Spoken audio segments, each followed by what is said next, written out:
Assalamualaikum warahmatullahi wabarakatuh. Kami dari kelompok 7 akan menyampaikan presentasi kami yang berjudul Al-Ijarah dan Al-Ariyah. Saya akan memperkenalkan anggota saya.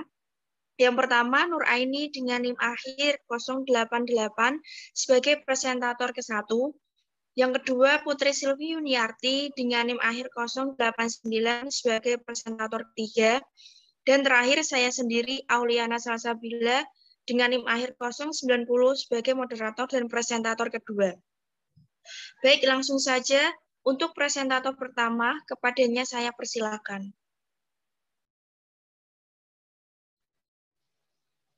Baik, saya Nur Aini dengan NIM akhir 088.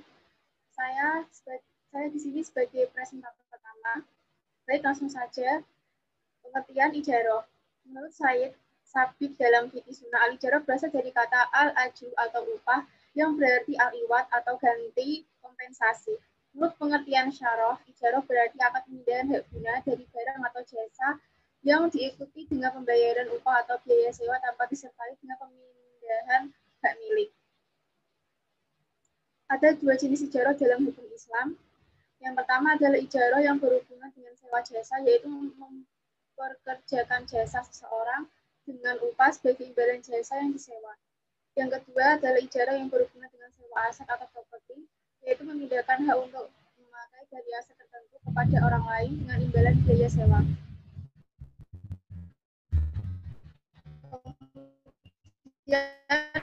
Hukum ijarah ada tiga, yaitu menurut sumber Al-Quran, menurut sumber hadis, dan ada 4. Yang pertama, akad ijarah ada 2, yaitu mu'jir dan mustajir. Mu'jir adalah orang yang memberikan upah atau yang menyewakan, sedangkan mustajir adalah orang yang menerima upah untuk melakukan sesuatu dan sewa menyewa. 2. Sigat akad, yaitu suatu ungkapan para pihak yang melakukan akad berupa ijab dan qabul. Ketiga adalah ujroh atau upah. Ujroh yaitu sesuatu yang diberikan kepada mustajir atas jasa yang telah diberikan atau diambil. Yang keempat adalah manfaat. Di antara cara untuk mengetahui ma'qud alaih atau barang adalah dengan menjelaskan manfaatnya, membuat sesuatu atau menjelaskan jenis pekerjaan. Selanjutnya akan saya serahkan kepada presentator kedua. Terima kasih. Baik, saya Auliana Salsabila dengan NIM akhir 090 akan melanjutkan penjelasan dari Mbak Aini. Syarat-syarat ijarah. Yang pertama, syarat bagi kedua orang yang berakad adalah telah balik dan berakal. Yang kedua, menyatakan kerelaannya. Yang ketiga, manfaat yang menjadi objek ijarah harus diketahui secara jelas. Yang keempat, objek ijarah itu dapat diserahkan dan dipergunakan secara langsung dan tidak ada cacatnya. Yang kelima, objek ijarah itu sesuatu yang dihalalkan oleh syara. Macam-macam ijarah. Ada 2 macam, yaitu sewa beli dan sewa pakai. Sewa pakai, pihak dalam satu akad perjanjian tentang suatu objek, yaitu pemilik dan penyewa. Objek sewa pakai akan diambil manfaatnya yaitu atau dimanfaatkan oleh penyewa dengan ketentuan yang disepakati, termasuk harga sewa, waktu sewa, dan resiko apabila sesuatu terjadi, seperti kebakaran, rusak, hilang, dan sebagainya terhadap objek tersebut. Sewa beli. Sewa beli berbeda dengan sewa pakai.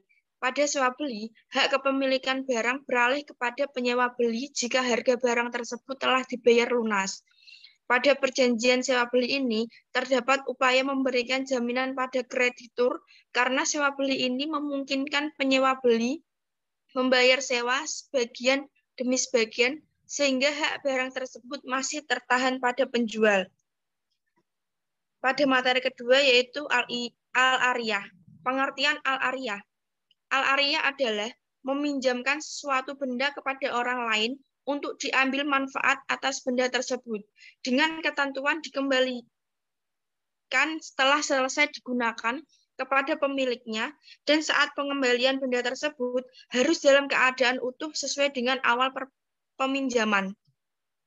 Hukum-hukum al-ariyah. Secara umum, hukum asal pinjam-meminjam atau ariyah adalah mubah atau boleh dilakukan. Akan tetapi, hukum mubah itu berubah menjadi sunnah apabila pinjam meminjam dilakukan untuk memenuhi suatu kebutuhan yang cukup penting. Misalnya, meminjam uang untuk biaya berobat. Jika kebutuhan itu lebih mendesak lagi, hukumnya dapat menjadi wajib. Hukum ariyah juga dapat menjadi haram apabila pinjam meminjam barang untuk menjalankan maksiat.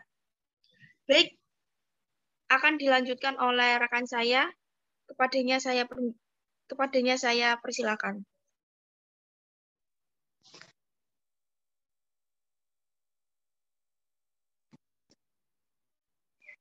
Baik, saya Putri Silvi Yuniarti dengan NIM akhir 089 akan melanjutkan penjelasan dari Mbak Salsa.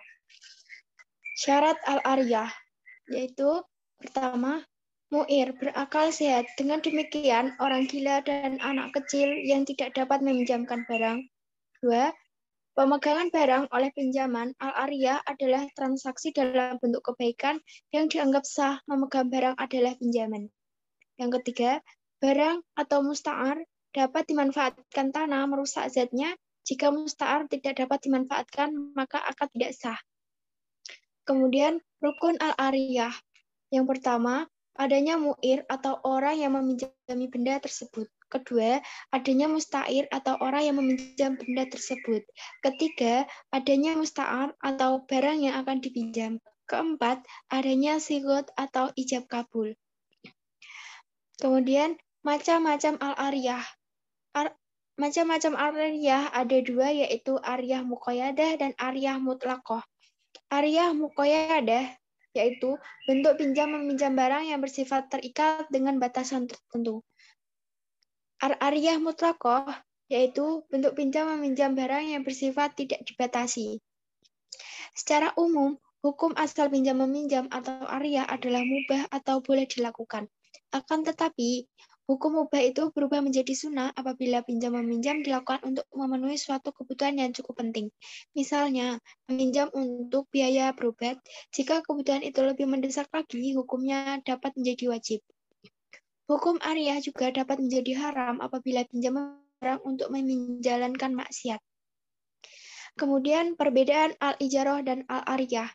Sewa-menyewa atau ijarah adalah akad atau transaksi perikatan, pemberian kemanfaatan atau jasa kepada orang lain dengan syarat memakai iwat atau penggantian atau balas jasa, baik berupa uang maupun barang yang ditentukan.